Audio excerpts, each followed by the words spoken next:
Há poder no nome de Jesus.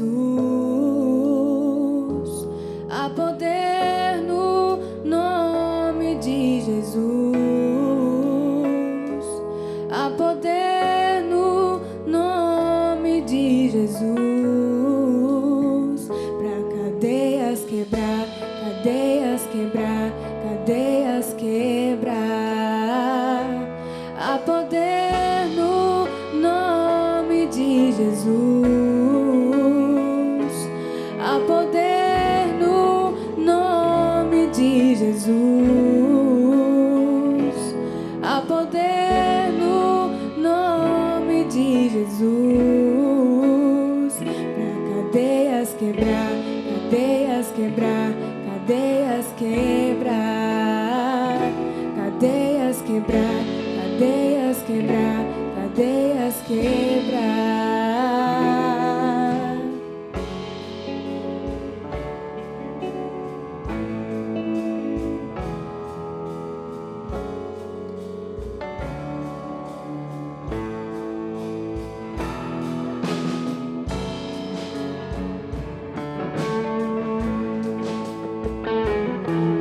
Alto preço ele pagou, tão livremente se entregou por nossa redenção.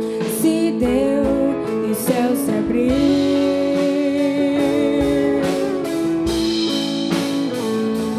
Há poder no nome de Jesus. Há poder no nome de Jesus. Há poder no nome de Jesus. Pra cadeias quebrar, cadeias quebrar, cadeias quebrar. Cadeias quebrar, cadeias quebrar, cadeias quebrar.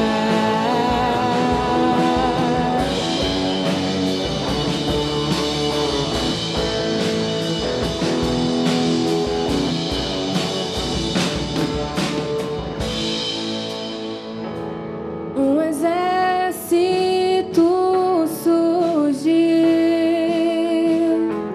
Um exército surgiu. Um exército surgiu. Pra cadeias quebrar, cadeias quebrar, cadeias quebrar. Um exército surgiu. Um exército surgiu. Um exército surgiu. Pra cadeias quebrar, cadeias quebrar, cadeias quebrar. Cadeias quebrar, cadeias quebrar, cadeias quebrar. Cadeias quebrar, cadeias quebrar, cadeias quebrar. Cadeias quebrar, cadeias quebrar, cadeias quebrar. Ouço cadeias quebrando. Ouço cadeias quebrando. Ouço cadeias quebrando. Ouço cadeias quebrando. Ouço cadeias quebrando. Ouço cadeias quebrando.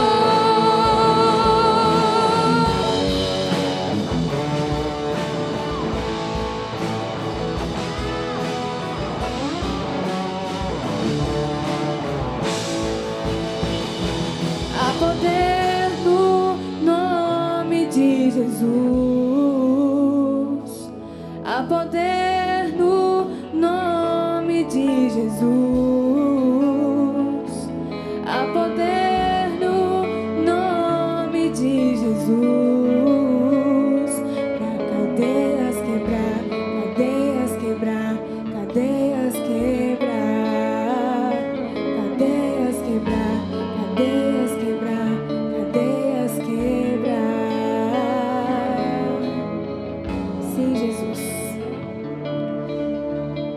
poder, Senhor Deus, no Teu nome, Senhor. Existe poder, Senhor Deus, para quebrar, Senhor Deus, as cadeias, Senhor Jesus, que tanto tem nos aprisionado, Pai. Existe poder no Teu nome, Senhor, para quebrar, Senhor Deus, as cadeias da enfermidade, para quebrar as cadeias do divórcio, Senhor Deus, essa noite, Pai. Deus, em nome de Jesus, Senhor Deus, aquele pecado, Senhor Deus. Deus, em nome de Jesus, Senhor Deus, o trauma do passado, Pai. Deus, em nome de Jesus, Senhor Deus, aquele problema na família, Senhor Deus, que nós não vemos solução.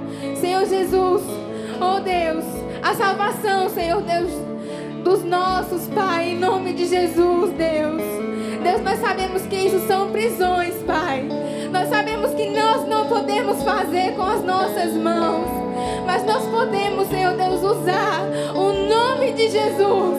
Nós podemos usar o nome de Jesus para quebrar, Senhor Jesus, essas cadeias. Oh, em nome de Jesus. Em nome de Jesus, declare essa noite. Eu não sei, meu irmão, qual é a cadeia da tua vida.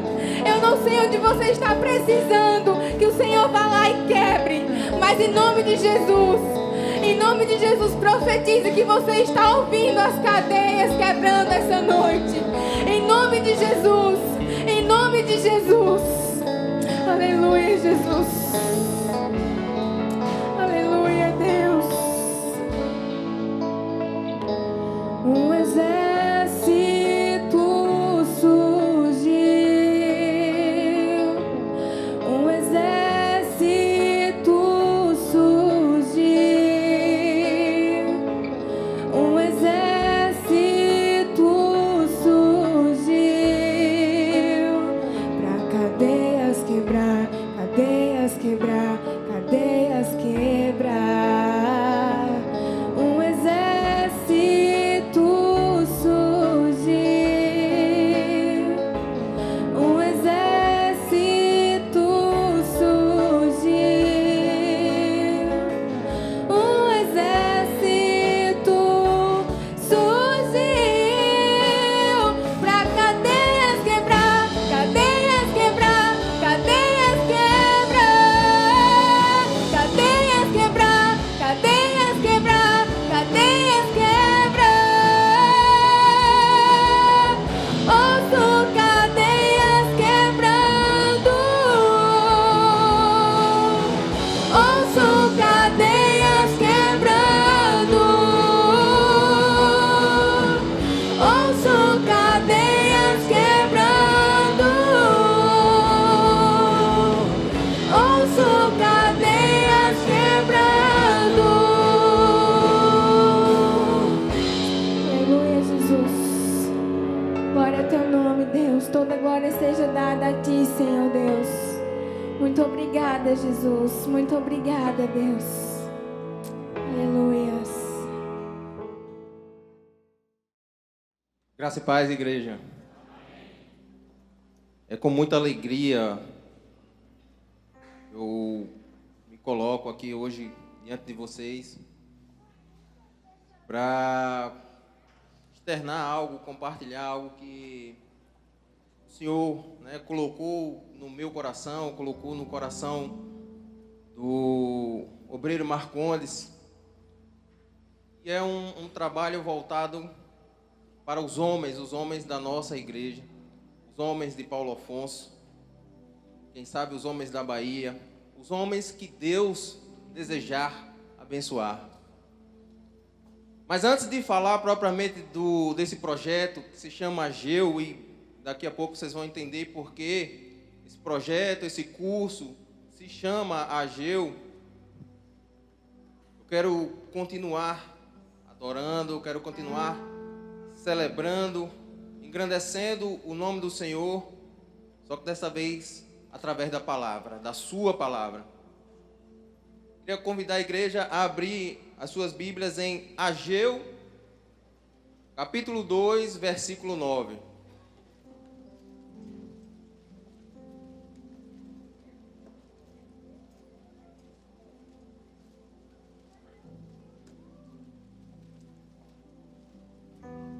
O versículo conhecido, um versículo que faz parte de algumas canções, de alguns louvores, no qual eu quero que a gente pare para refletir nessa noite, para a gente entrar nesse versículo, os mistérios que Deus tem através dessa palavra. Todos conseguiram encontrar? A palavra diz assim: a glória desta última casa será maior do que a da primeira, diz o Senhor dos Exércitos. E neste lugar darei a paz, diz o Senhor dos Exércitos. Em outras versões, a palavra diz que a glória deste novo templo será maior do que o antigo.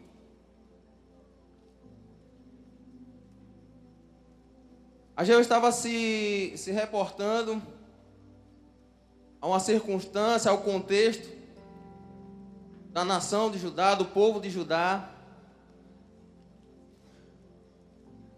e se referindo ao templo. Para quem não conhece, não sabe o que é o templo foi um lugar construído pelo rei Salomão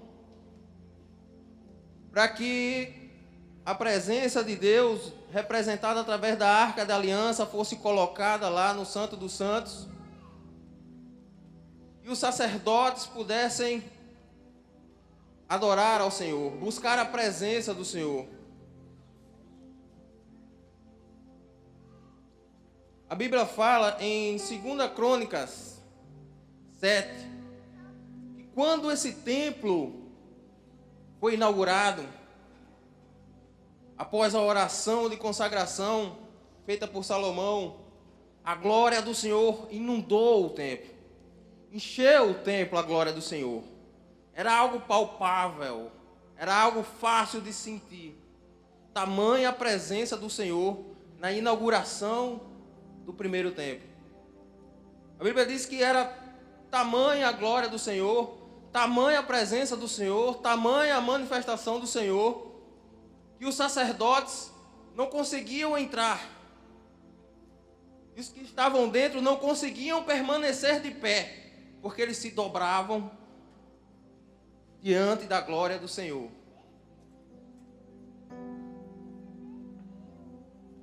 Isso foi na inauguração. A glória do Senhor foi fantástica. E permaneceu naquele lugar por muito tempo. O povo de Israel teve grandes vitórias, andou nos caminhos do Senhor. Mas em determinado momento, eles começaram a se afastar da adoração de Deus.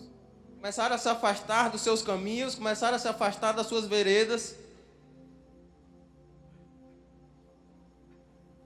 2 Crônicas 3,14 diz que também o chefe dos sacerdotes e o povo aumentavam mais e mais as suas transgressões, segundo todas as abominações dos gentios, contaminaram a casa que o Senhor tinha santificado em Jerusalém.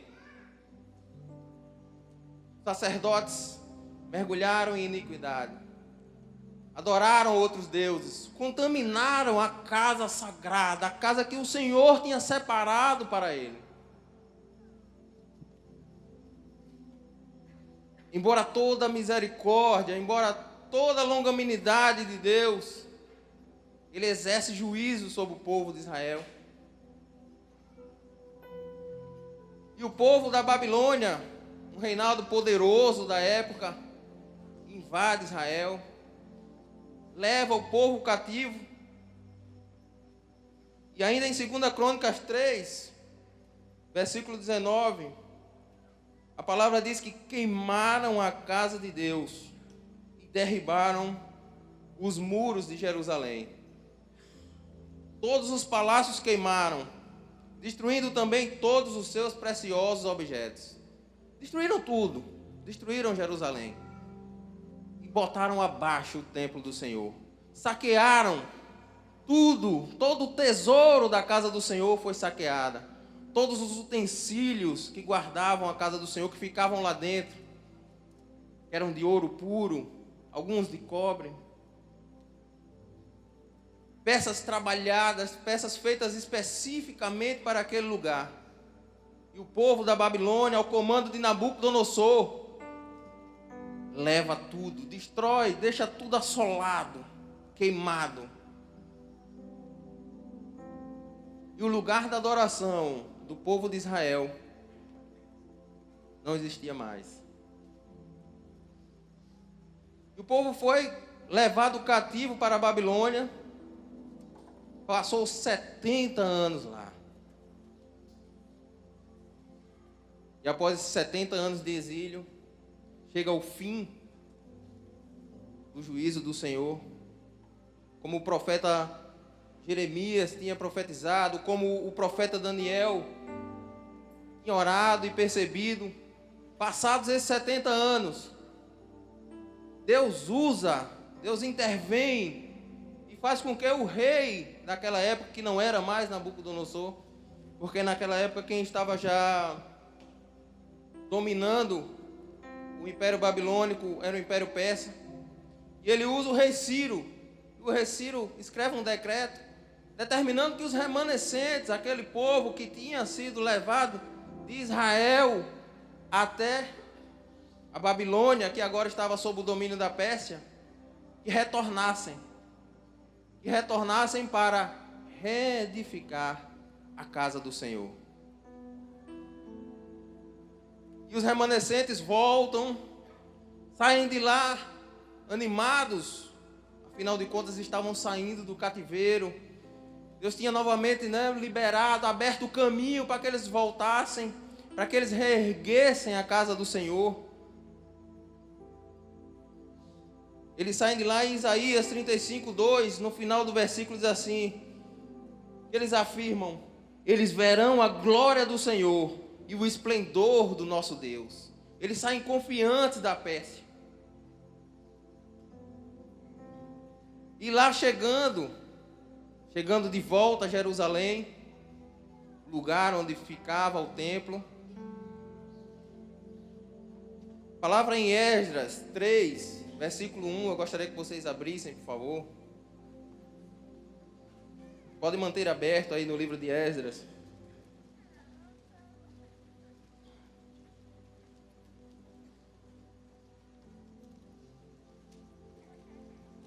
Esdras 3, versículo 1 e 2, diz assim: chegando o 7º mês, e estando os filhos de Israel já nas cidades, ajuntou-se o povo como um só homem em Jerusalém. Levantou-se Jesua, filho de Josadaque, seus irmãos sacerdotes, e Zorobabel, filho de Sealtiel, e seus irmãos, e edificaram o altar do Deus de Israel, para sobre ele oferecerem holocaustos. No versículo 6 desse mesmo capítulo, a gente vai ver o seguinte, que desde o primeiro dia do 7º mês, desde quando eles chegaram, começaram a oferecer holocaustos ao Senhor, sacrifícios ao Senhor. Porém, ainda não estavam postos os fundamentos do templo do Senhor. Eles voltam animados, eles chegam em Jerusalém com essa importante missão, com esse importante propósito. E as duas primeiras coisas que eles fazem, primeiro, é se unir nesse propósito. A Bíblia fala que eles se ajuntaram como um só homem. Eles caminharam em unidade, eles chegaram lá em unidade, dispostos a caminhar juntos num só propósito, a executar juntos um só propósito, a ver e a contemplar o resultado desse propósito juntos, como um só homem. E diz também que quando eles chegaram, não tinha nem sido edificado ainda os alicerces do novo templo, mas eles ergueram o altar do Senhor. Primeira coisa que eles fizeram, voltaram unidos. E segunda coisa, restabeleceram o lugar da adoração, restabeleceram o lugar de estar na presença de Deus. Eles restabelecem o altar do Senhor e oferecem holocaustos, oferecem sacrifícios, reconhecendo dessa forma que precisavam da ajuda de Deus para completar essa obra, para continuar essa obra, para começar essa obra. Ainda no livro de Esdras, capítulo 3,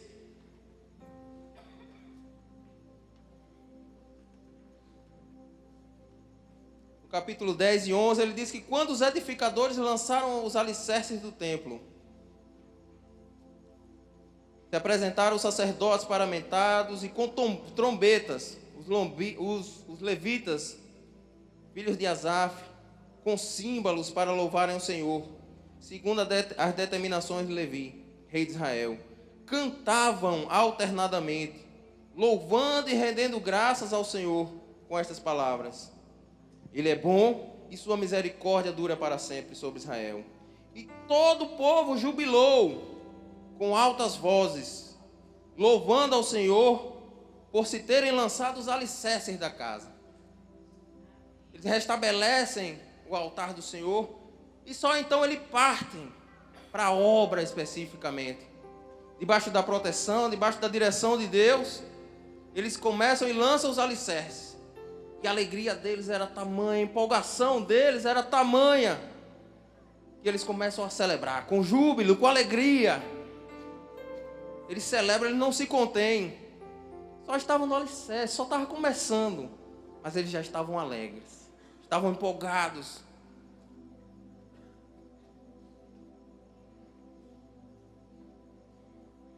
Mas, infelizmente, as circunstâncias começam a mudar.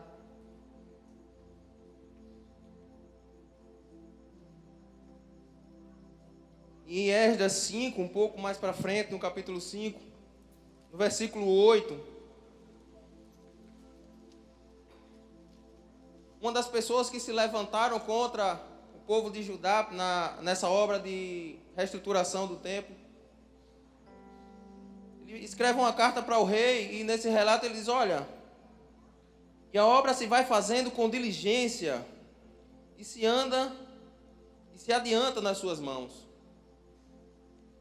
A obra estava fluindo, estava andando de uma forma tão séria, tão eficiente, que chama a atenção dos que estavam lá. E ele escreve para o rei: olha, estão aqui, essa obra está próspera, essa obra está adiantada, eles estão com tudo aqui.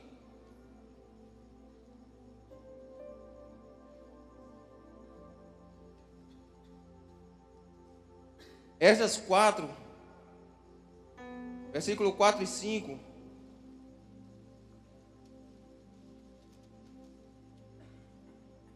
Vai relatar que algumas pessoas, sobretudo os samaritanos e alguns líderes locais, se levantam e dizem assim: então as gentes da terra desanimaram o povo de Judá e, inquietando-o no edificar, alugaram contra eles conselheiros para frustrarem o seu plano.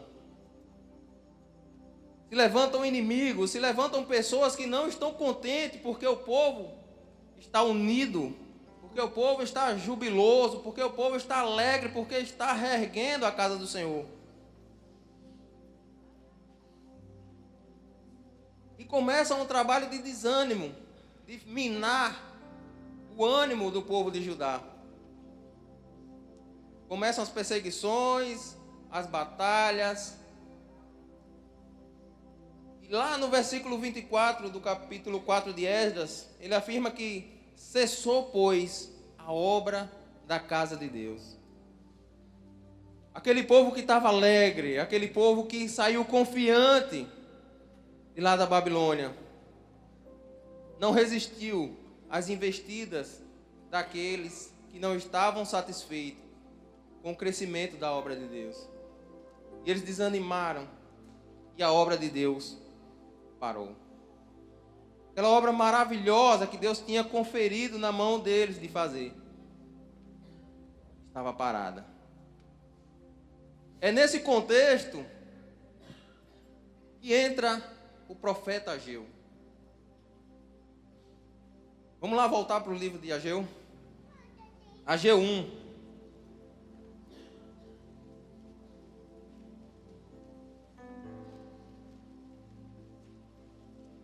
Nós temos, no tempo de Ageu, um templo que começou a ser erguido, mas que parou diante do desânimo do povo, diante do conformismo do povo, diante da falta de fé do povo. E Deus levanta Ageu como profeta.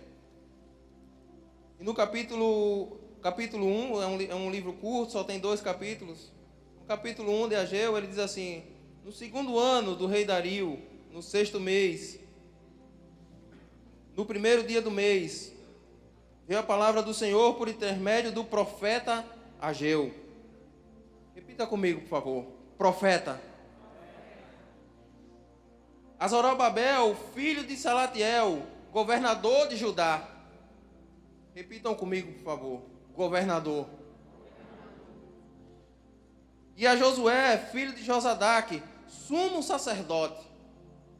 Repitam comigo, por favor. Sumo sacerdote. A palavra de Deus vem e levanta um profeta, um governador e o sumo sacerdote. E fala através de Ageu, dizendo: assim fala o Senhor dos Exércitos. Este povo diz: não veio ainda o tempo em que a casa do Senhor deve ser edificada. O povo do Senhor estava dizendo: não, ainda não é tempo não de concluirmos aquela obra.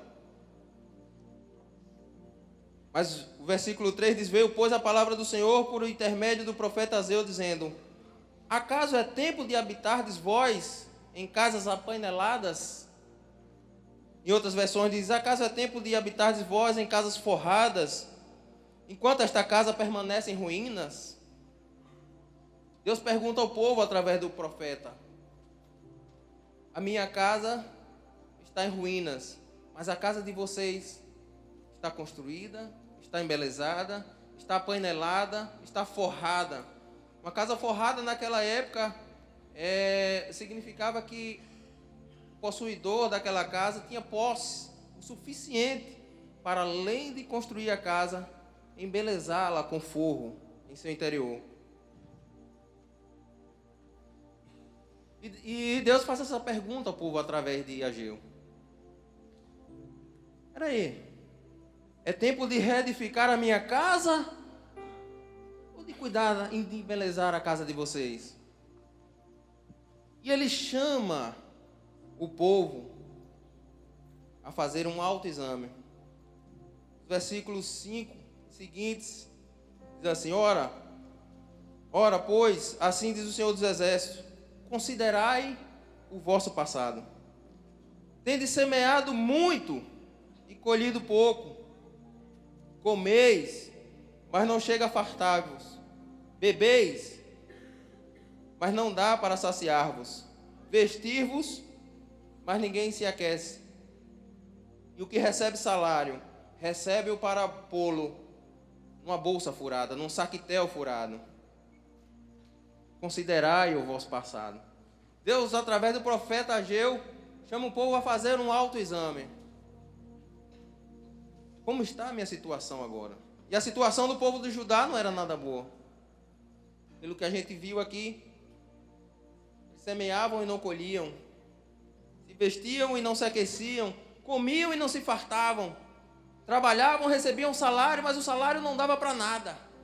Era mesmo que colocar o salário numa bolsa furada.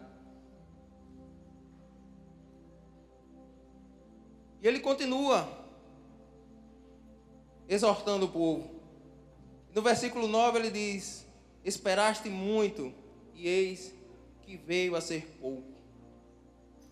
Aquele povo que saiu achando que e saiu proclamando que a glória do Senhor ia se manifestar novamente naquele templo. E saiu esperando grandes resultados. Hoje tem muito pouco. Mas o Senhor é misericordioso. E Ele continua através do profeta Ageu e diz o porquê. E ele diz assim: por quê? Diz o Senhor dos Exércitos: por causa da minha casa, que permanece em ruínas. Ao passo que cada um de vós corre por causa da sua própria casa. Deus está falando aqui que não quer que nós cuidemos de nossa casa. Não, não é isso que Ele está dizendo. Mas o povo tinha saído com uma missão específica. Algo que Deus tinha determinado. Olha, vocês vão voltar para edificar a minha casa. Mas aquele povo estava cuidando dos seus interesses pessoais antes de se dedicar aos interesses de Deus. E Deus fala isso com clareza para o povo de Judá.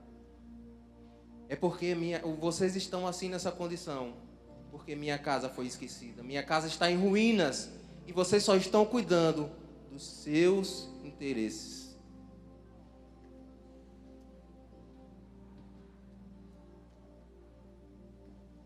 No versículo 12, Ageu continua e diz: então Zorobabel, filho de Selatiel, e Josué, filho de Josadaque, o sumo sacerdote, e todo o resto do povo atenderam à voz do Senhor, seu Deus, e as palavras do profeta Ageu, as quais o Senhor, seu Deus, tinha mandado dizer. E no finalzinho do versículo está a chave da mudança. E o povo temeu diante do Senhor. As palavras do profeta Ageu foram ouvidas com atenção pelo povo. O poder da palavra de Deus penetrou nos corações do povo de Judá. E a palavra diz que o povo temeu diante do Senhor. E o que é que isso me leva a concluir? Que o povo reconheceu que estava andando por caminhos tortuosos. Reconheceu que estava distante dos caminhos do Senhor. E que eles precisavam se arrepender e voltar a temer ao Senhor. E depois de se arrepender e de verificar que realmente precisavam voltar aos caminhos do Senhor, vem a reconciliação. No versículo 13, diz assim: então Ageu, enviado do Senhor, falou ao povo segundo a mensagem do Senhor, dizendo: eu sou convosco, diz o Senhor. Eu sou convosco. Deus não resiste a um coração quebrantado e contrito, que se arrepende e confessa e se entrega aos seus pés. Deus se reconcilia com o povo de Judá e mais uma vez reforça e diz: olha, eu sou convosco. Volta. E depois disso vem a mudança de atitude. Eles se arrependem, se reconciliam com Deus, mas isso não é suficiente, não adianta nós nos reconciliarmos com Ele, nos arrependermos e andarmos distante dos seus caminhos e permanecermos nas mesmas atitudes. O povo de Judá muda de atitude. Eles deixam de embelezar as suas casas, deixam de cuidar dos seus próprios interesses.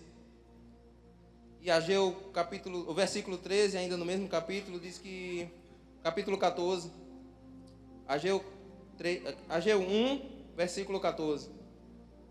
O Senhor despertou o espírito de Zorobabel, o espírito de Josué e o espírito do resto do povo. Eles vieram e se puseram ao trabalho na casa do Senhor dos Exércitos, seu Deus. O povo sai, deixa de cuidar dos seus interesses primeiro e volta para o trabalho na casa do Senhor.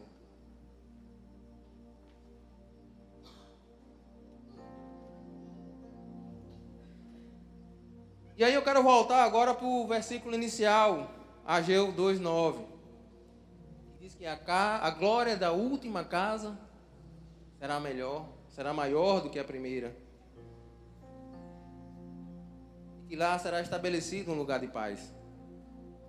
E a glória do novo templo será maior do que a primeira. Aquele povo volta, conclui a sua obra. Mas a Bíblia, diferente da inauguração do primeiro templo, não dá destaque à reinauguração desse novo templo. A única referência que ela faz é que eles se alegraram quando concluíram essa obra. Mas não fala sobre essa glória que o capítulo 2:9 de Ageu se refere. Esse novo templo era menor do que o primeiro, não tinha as mesmas dimensões, era um templo mais acanhado. Esse novo templo não tinha o mesmo material requintado que foi usado no primeiro templo. E mais que isso, esse novo templo não dispunha mais da Arca da Aliança. A Arca da Aliança já havia sido perdida. A glória desse templo que foi reerguida por mãos humanas, não era igual à do primeiro. Muito menos maior.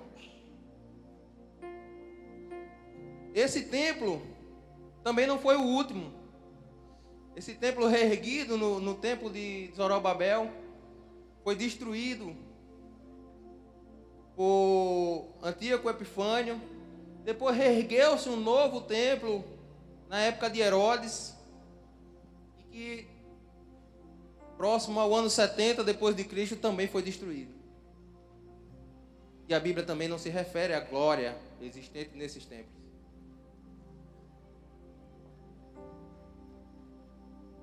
Todos os profetas, os verdadeiros profetas referidos na Bíblia,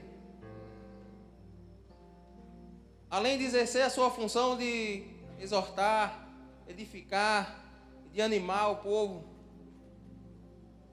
eles tinham como função apontar para aquilo que viria, apontar para aquilo que se concretizaria no futuro. E todos eles, no seu ministério, apontavam para Jesus Cristo. Todos eles, não de forma clara e direta, mas depois que Jesus vem, que nos é revelado esse segredo, nós conseguimos perceber que todos eles apontavam para Jesus, para o Messias que viria para salvar a mim, para salvar a você, e para salvar a todos quantos reconheçam seu sacrifício na cruz.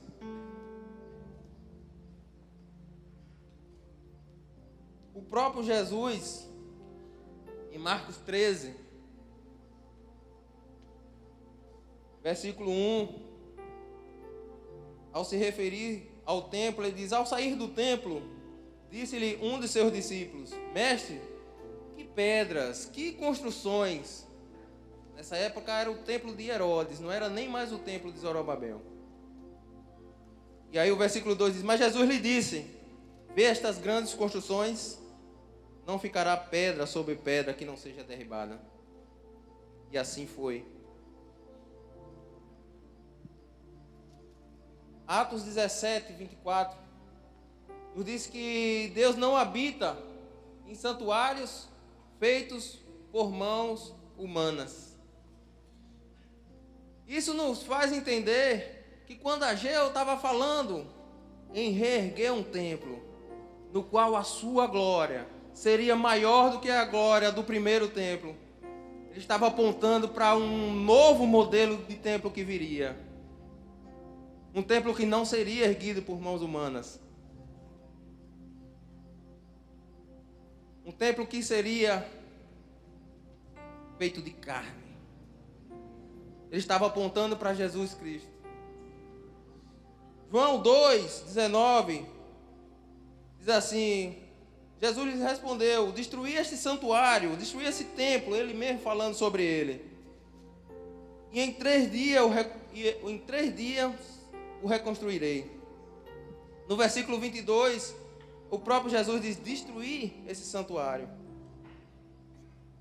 E em 3 dias o reconstruirei. É o 19. E o 22 é: ele, porém, se referia ao santuário do seu corpo. João 2, 22. Ele, porém, se referia ao santuário do seu corpo. Quando Ageu falava desse templo que seria edificado, reedificado, que teria uma glória maior, ele estava apontando para Jesus. Quando ele esteve no nosso meio, a glória do Senhor, a presença de Deus, estava toda nele. Mateus 12:6 diz que aqui está quem é maior que o templo, quando se referiam a Jesus. Jesus era maior que o templo. E por que isso? Colossenses 2:9 diz que somente nele era capaz de habitar corporalmente toda a plenitude de Deus. Era em Cristo, o novo templo, esse novo modelo de templo que agora era em carne, que habitou em nós, que habitou no nosso meio, que a plenitude de Deus estava. Não era só uma presença momentânea de glória, como na inauguração do templo antigo. Agora a plenitude de Deus estava nele, era com ele.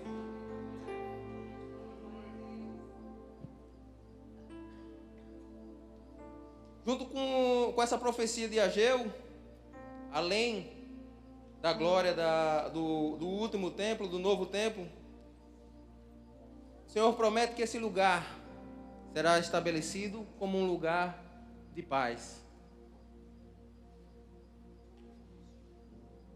Mais uma vez ele aponta para Jesus. Isaías 55 diz que o nome dele, desse nosso Jesus, desse Messias esperado pelo povo de Judá, pelo nosso amado, como nós cantamos e louvamos aqui, é príncipe da paz. É aquele que dá a paz como o mundo não consegue dar. Ele é o templo. Ele que estabelece a paz dentro daqueles que neles que creem.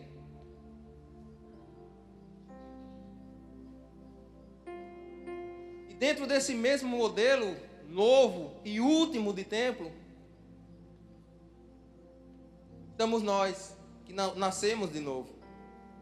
1 Coríntios 13, Paulo pergunta: não sabeis que sois santuário de Deus, que o Espírito de Deus habita em vós?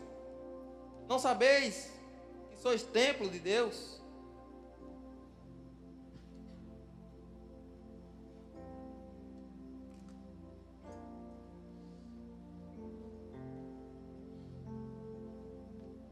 Esse sim é o último templo, o último modelo de templo.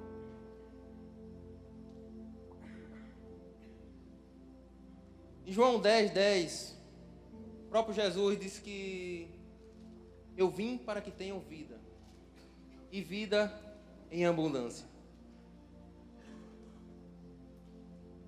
E aqui eu quero falar especificamente com você que nasceu de novo, começou a sua jornada com Cristo,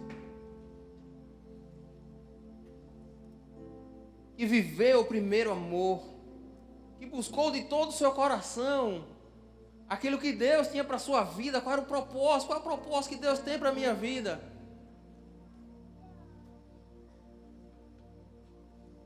Mas que em determinado momento, pelas circunstâncias, por problemas familiares, por problemas emocionais, por se sentir desvalorizado, por se sentir desprezado, em algum momento você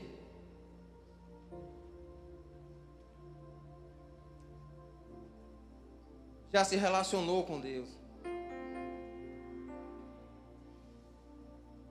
Eu não sei onde você parou. Eu não sei em que ponto parou essa obra.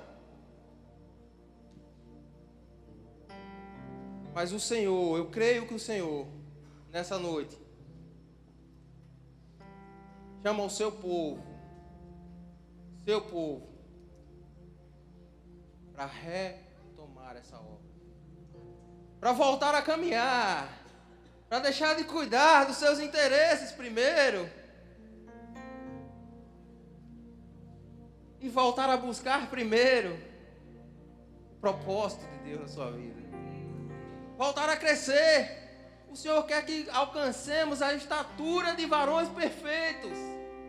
Ele não quer que nós continuemos como criancinhas bebendo leite durante toda a nossa caminhada, não. Ele é um Pai maravilhoso. Ele tem prazer, Ele deseja nos ver crescendo.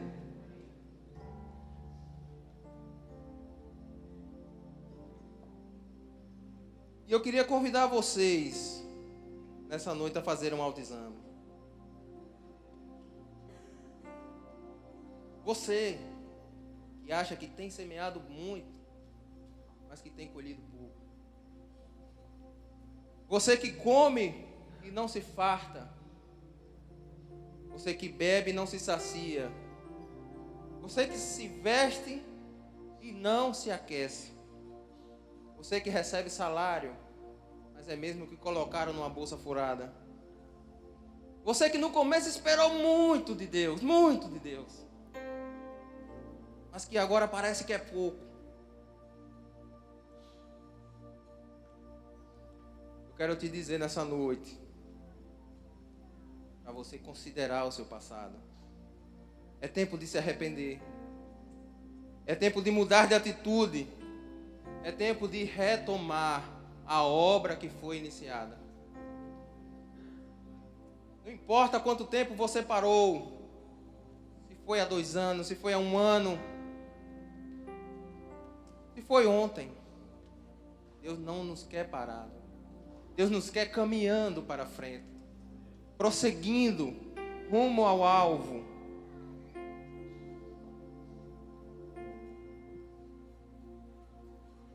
Não fique triste porque você parou.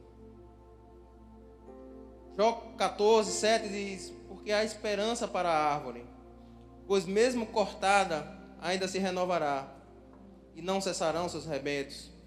Se envelhecer na terra a sua raiz, e no chão morrer o seu tronco, ao cheiro das águas brotará, e dará ramos como uma planta nova. Ao cheiro das águas. Você que tem se sentido como um tronco cortado, quebrado e seco. O Senhor Jesus quer te ver erguido, brotando, dando frutos. É Ele que diz. Paulo em Filipenses diz que aquele que começou a boa obra em vós há de completá-la. Ele não é um Deus de obras incompletas. Não, Ele é um Deus que completa aquilo que começa. Ele vai até o fim.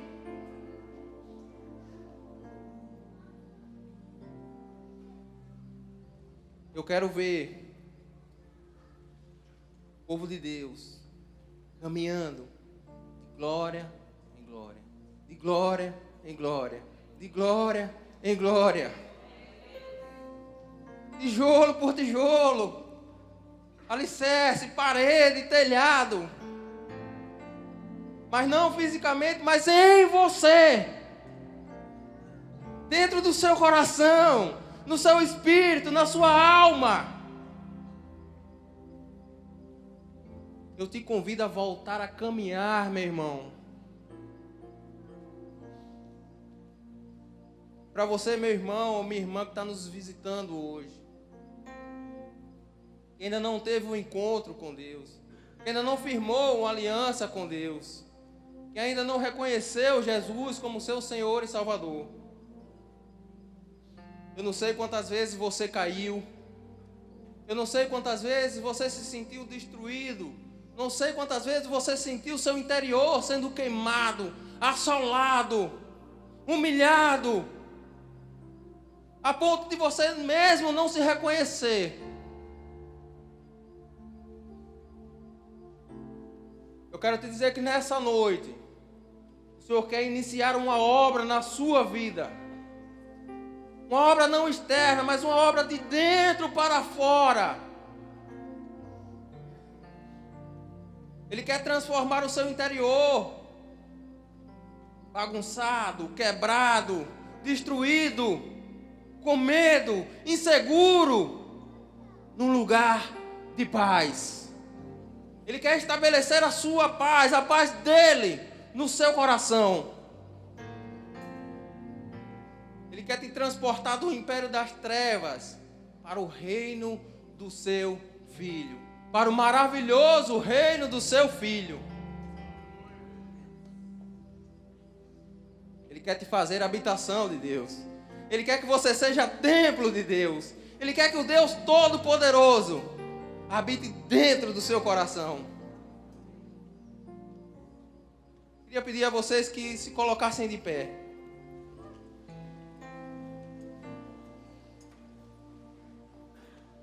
Convidar o Ministério de Louvor.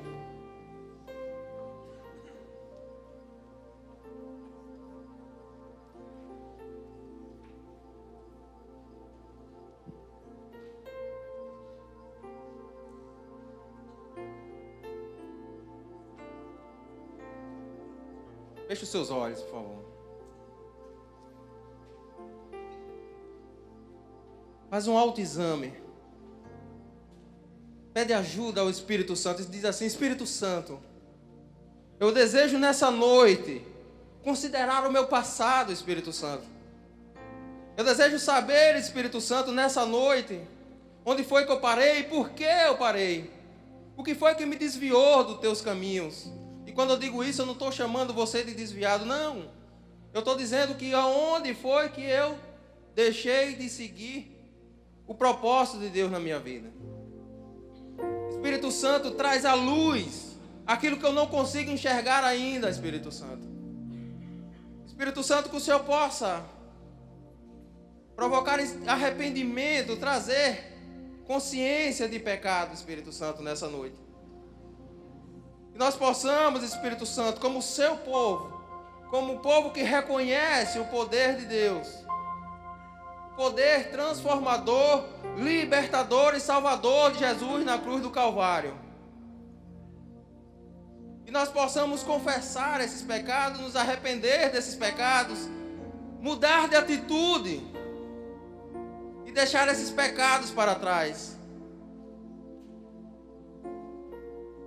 Espírito Santo, nós desejamos caminhar, Espírito Santo. Nós desejamos caminhar com Jesus, uma intimidade com Ele. Nós desejamos, Espírito Santo, alcançar a plenitude com o nosso amado Jesus.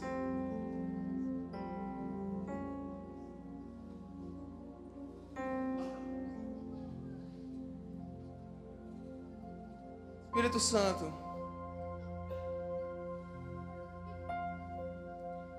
convence, Pai.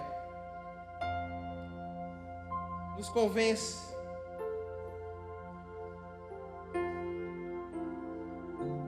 Eu gostaria de saber se aqui no templo, alguém nessa noite gostaria de se tornar templo de Deus. Alguém que está disposto a Deus começar essa obra maravilhosa de transformação. Gostaria de saber se tem alguém aqui nesse templo que gostaria de entregar a sua vida a Jesus Cristo.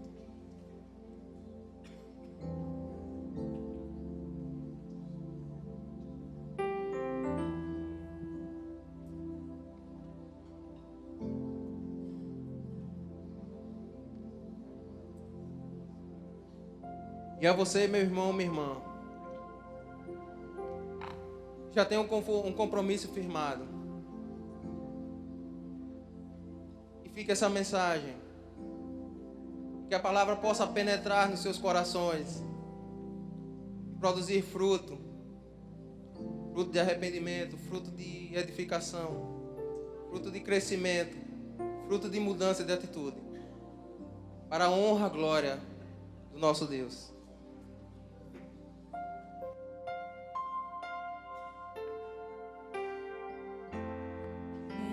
ti, Senhor, muda-me, renova-me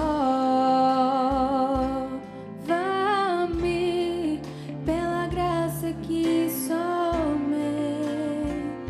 encontrei em ti.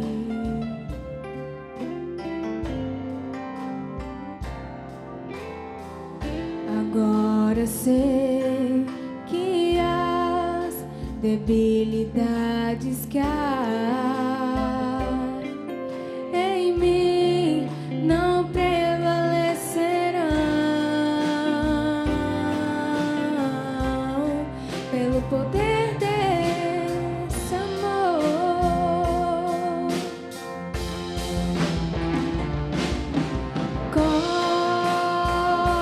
Cobre-me com teu amor, me envolve, ó Senhor, toma-me, perto quero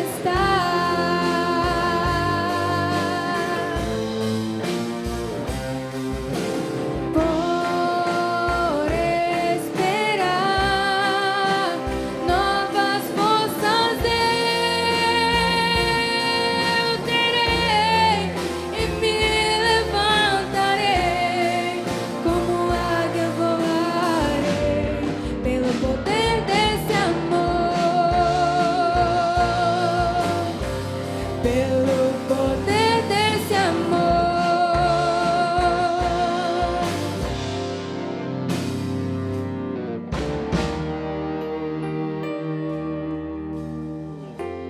Eu quero te ver face a face.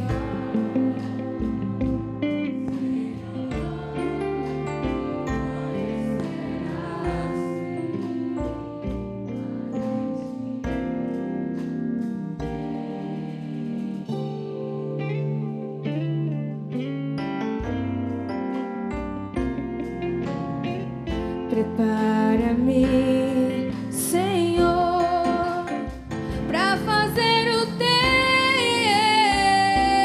querer, vivendo cada dia, Senhor, pelo poder desse amor.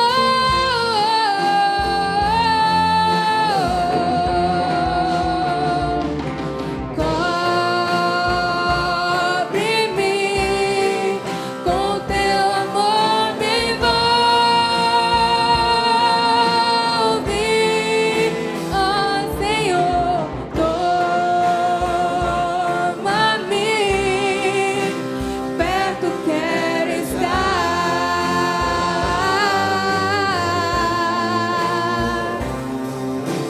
por esperar novas forças eu terei e me levantarei, como águia voarei pelo poder desse amor, pelo poder desse amor.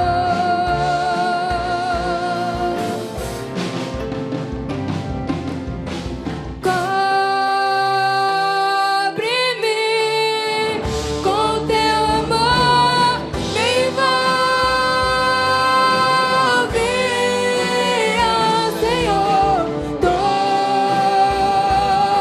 toma-me, eu perto quero estar, quero estar, e por esperar novas forças eu terei e me levantarei, como águia eu voarei pelo poder desse amor, pelo poder desse amor, pelo poder desse amor,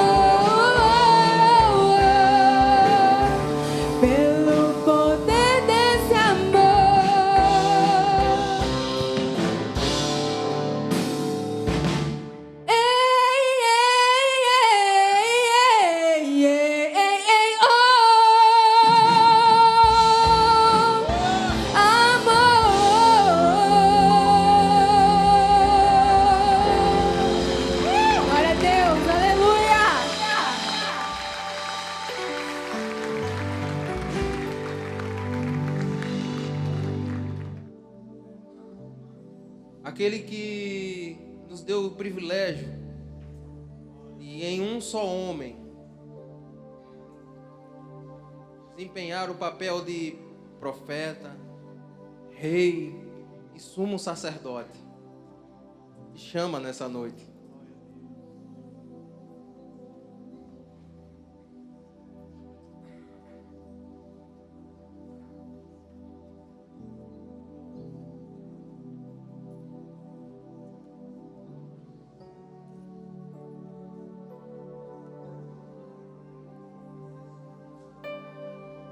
Adora o Senhor.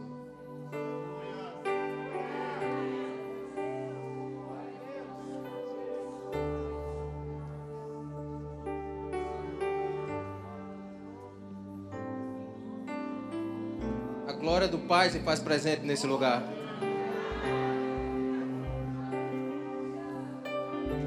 Diante da glória dele, não nos resta outra coisa a não ser adorá-lo. Nos render diante da sua glória, da sua presença. Se renda, meu irmão.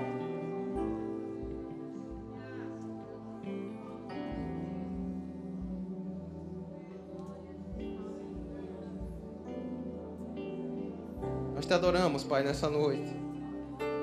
Te rendemos graças, Senhor. Porque Tu és santo, Tu és maravilhoso. Dentre os milhares e milhares e milhares, Tu és o nosso amado. Nós como igreja Te amamos. Nos rendemos diante do Teu amor, diante do Teu prazer, diante da Tua soberania, Pai. Oh, aleluias.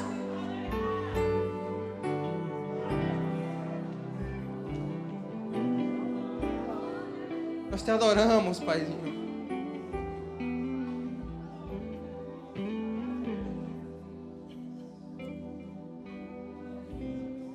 Louvado seja o Teu nome, Pai, nessa noite.